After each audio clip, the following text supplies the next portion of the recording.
High guys, ഞാൻ അപ്പിലു. കശ്മീരിലെ ശ്രീനഗറിലേക്ക് പോകാനും വേണ്ടി ഒരു ഭാഗത്ത് കൂടെ തെണ്ടിത്തിരിഞ്ഞ് നടക്കുമ്പോഴാണ് മറ്റൊരു ഭാഗത്ത് ജോലിയിലെ ആവശ്യപ്രകാരം തെണ്ടിത്തിരിയുന്ന സൂര്യചേട്ടൻ എന്ന ഇന്ത്യൻ ആർമിക്കാരൻ എന്റെ കയ്യിൽ കിട്ടിയത്. എന്റെ കയ്യിൽ കിട്ടിയത് ഞാനൊന്ന് കൊടുത്ത് എന്ന് വെച്ച് എന്റെ തെണ്ടിക്കഥയുടെ മുഴുവനും പറഞ്ഞു കൊടുത്ത്. അപ്പൊ തന്നെ എനിക്കൊന്ന് കിട്ടി. മൂപ്പരിപ്പോ ശ്രീനഗർ വരെ പോകാനുള്ള കൈത്താങ്. അങ്ങനെ പോഷകാഹാരം കഴിച്ച് ട്രെയിനും നോക്കി ഇരിക്കുമ്പോഴാണ് തലയിൽ ഒരു ഹലാക്കിന്റെ ഊരാങ്കുടുക്കും ചുറ്റിക്കെട്ടിയ പഞ്ചാബിലെ ഹർബൻ സിംഗിനെ പരിചയപ്പെടുന്നത്. കയ്യിൽ കിട്ടിയത് തത്ത പറയുന്ന പോലെ അപ്പിലു എന്ന് പറയിപ്പിച്ചു.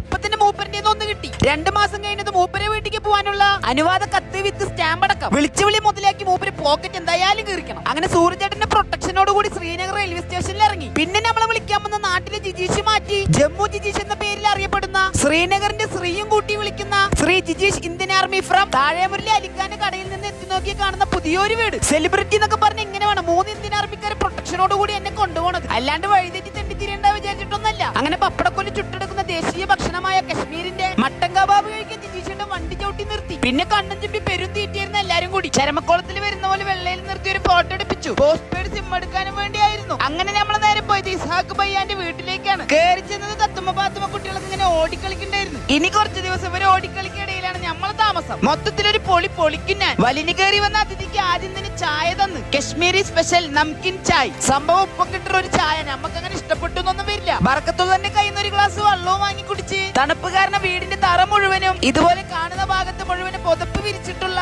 വലിയൊരു വീട്ടിന്റെ മുകളിലെ ചെറിയൊരു മുറി എനിക്കും തന്നു. അങ്ങനെ ഞാനൊന്ന് കിടന്ന് എന്റെ ക്ഷീണം തീർത്തോണ്ടിരിക്കുമ്പോഴാണ് വീടിന്റെ ഓണർ വന്ന് എന്നെ കൊണ്ട് പോവാൻ പറഞ്ഞു. അപ്പോഴാണ് ഞാൻ അറിയണത് ഇസ്ഹാഖ് ഭയ്യ താമസിക്കുന്ന വാടക വീടാണ് എന്ന്. ബാഗ് എടുത്ത് ഇറങ്ങാനും വേണ്ടി റെഡിയായപ്പോ ഈ 2 പോണ്ടാ പറഞ്ഞിട്ട് വീടിന് തന്നെയല്ല. അങ്ങനെ 2 വക 2 ഉമ്മയും വാങ്ങി ഞാൻ മെല്ലെ അവിടെ നിന്ന് ഇറങ്ങി. എനിക്ക് താല്പര്യം ഉണ്ടായിട്ടൊന്നല്ല, വിധി കൊണ്ടാണ് പോണത്. സലാം പറഞ്ഞ് കയ്യും കൊടുത്ത് ഞാൻ നേരെ പോയത് ഇസ്ഹാഖ് ഭയ്യാന്റെ കൂട്ടുകാരന്റെ റൂമിലേക്കാണ്. അങ്ങനെ ഒന്ന് വന്ന് കിടന്നതും രാത്രി ഫുഡും കൊണ്ട് ഭയ്യും പറക്കത്തുള്ളിയും കൂടി വന്നിക്കണ്. നാട്ടിൽ നിന്ന് അച്ചാറും കൂട്ടി ഞാൻ ഡിന്നർ കഴിച്ചു. ഇതപ്പോ പറയാ വല്ലാത്ത സന്തോഷവും കടപ്പാടും തോന്നിപ്പോയി.